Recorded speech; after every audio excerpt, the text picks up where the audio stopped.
নমস্কার বন্ধুরা, PPD easy কুকিংয়ে আপনাদের সকলকে স্বাগত। আমি আছি উত্তরবঙ্গে, তাই আজকে নিয়ে এসেছি উত্তরবঙ্গের ফেমাস বৈরালি বা বরুলি মাছের রেসিপি। আমার আজকের রেসিপি বরুলি মাছের ঝোল। এটি গরম ভাতের সঙ্গে খুবই ভালো লাগে। উত্তরবঙ্গের নদীর এই বৈরালি মাছগুলো স্বাদের জন্য বিখ্যাত। তবে এই মাছ ছাড়াও যে কোনো ছোট মাছ দিয়ে ঠিক একইভাবে রান্নাটা করা যাবে। খুব কম সময় ঝটপট হয়ে যাওয়ার মতো বাঙালি একটি রান্না। আশা করছি রেসিপিটা আপনাদের ভালো লাগবে।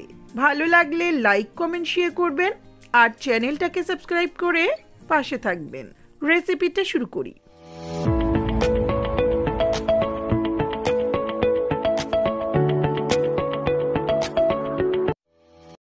সবার প্রথমে এখানে 300 গ্রাম বৈরালি মাছ ভালো করে কেটে ধুয়ে পরিষ্কার করে নিয়েছি। মাছের পেটটা পরিষ্কার করতে হবে, আর মাছের উপর হালকা আঁশ থাকে, হালকা হাতে একটু ঘষলেই উঠে আসে। এখন এটা ম্যারিনেট করব। দিচ্ছি খুব সামান্য একটু লবণ আর হলুদ।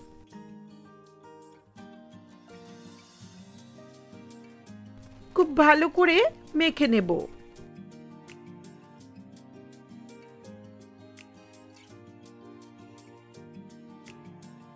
বাকি উপকরণগুলো রান্নাটা করতে করতেই বলে দেব। এটা একপাশে রেখে চলে যাচ্ছে রান্নার ধারে। গ্যাসে একটা কড়াই বসিয়ে 3-4 টেবিল স্পুনের মতো সর্ষের তেল ভালো করে গরম করে নিচ্ছি। এই ধরনের রান্নায় সর্ষের তেলটাই বেশি ভালো লাগে। তেল ভালো করে গরম হলে এখন নুন হলুদ মাখানো বৈরালি মাছটা অল্প করে দিয়ে দিচ্ছি। এই মাছটা খুব নরম হয়, তাই উল্টে নেওয়ার সুবিধের জন্য একসঙ্গে বেশি করে ভাজবো না।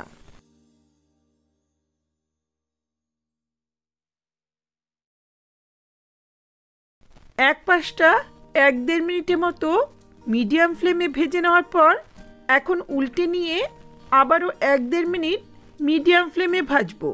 মাছ খুব কড়া করে ভাজার প্রয়োজন নেই, চাইলে মাছ না ভেজেও রান্নাটা করা যাবে।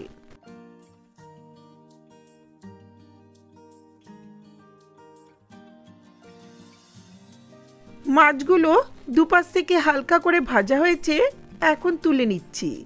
মাছটা এমনি ভাজা খেতেও খুবই ভালো লাগে। যারা এই মাছটা আগেও খেয়েছেন তারা অবশ্যই জানেন এই মাছটা খেতে কতটা অসাধারণ।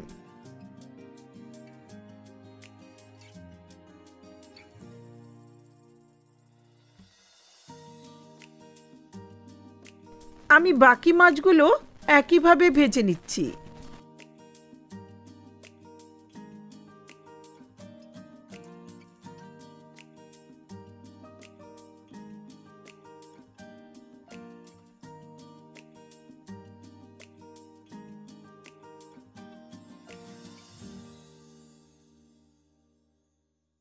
সবগুলো মাছ ভাজা হয়েছে, এগুলো তুলে একপাশে রেখে দিচ্ছি। কড়াইতে এখন আরও 1-2 টেবিল স্পুনের মতো তেল দিচ্ছি।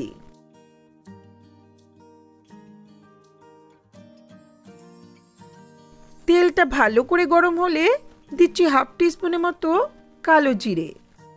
ফোড়নটাকে কয়েক সেকেন্ড ভেজে নেব। ফোড়ন ভাজার সুন্দর গন্ধ বেরোলে এখন এতে 2টো আলু ছোট লম্বা টুকরো করে দিয়ে দিচ্ছি।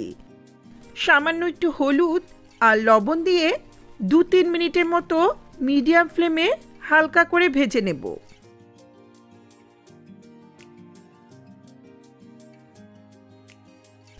আলু হালকা ভাজা হয়েছে, দিচ্ছি 1/2 টিস্পুন মতো হলুদ গুঁড়ো।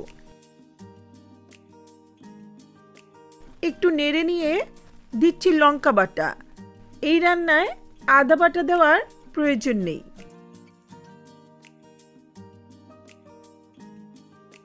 বাটিটা ধুয়ে সামান্য একটু জল দিচ্ছি। একই সঙ্গে দিচ্ছি 1 টিস্পুন জিরের গুঁড়ো আর 1/2 টিস্পুনের মতো কাশ্মীরি লঙ্কার গুঁড়ো। আর কোনো মশলা দেওয়ার প্রয়োজন নেই। কাশ্মীরি লঙ্কাটা দিলাম কালারের জন্য, এটা অপশনাল। ভালো করে মিশিয়ে নিয়ে লো ফ্লেমে ততক্ষণ কষাবো যতক্ষণ না জলটা শুকিয়ে তেলটা ছেড়ে আসছে। এগুলো কষানো হয়েছে, দিচ্ছি প্রয়োজন মতো উষ্ণ গরম জল। একই সঙ্গে দিচ্ছি স্বাদ মতো লবণ, খুব সামান্য 1 চিমটে চিনি। চিনিটা দিলাম টেস্টের ব্যালেন্সের জন্য, তবে এটা অপশনাল। এখন ভালো করে মিশিয়ে নিয়ে 5 মিনিটের মতো মিডিয়াম ফ্লেমে ঝোলটাকে ফুটতে দেব। 5 মিনিট পর আলুটা প্রায় সেদ্ধ হয়ে গেছে। এখন ভেজে রাখা মাছগুলো দিয়ে দিচ্ছি। মাছটা দেওয়ার পর আরও 5 মিনিটের মতো মিডিয়াম ফ্লেমে রান্না করব। খুব বেশিক্ষণ রান্না করার প্রয়োজন নেই।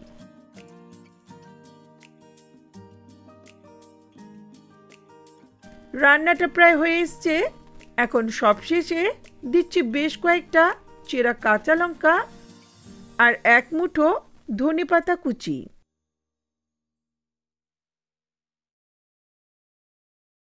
আর রান্না করার প্রয়োজন নেই, হালকা হাতে একটু মিশিয়ে নিয়ে ঢাকা দিয়ে গ্যাসের ফ্লেমটা অফ করে কিছুক্ষণ স্ট্যান্ডিং টাইমে রেখে দেব।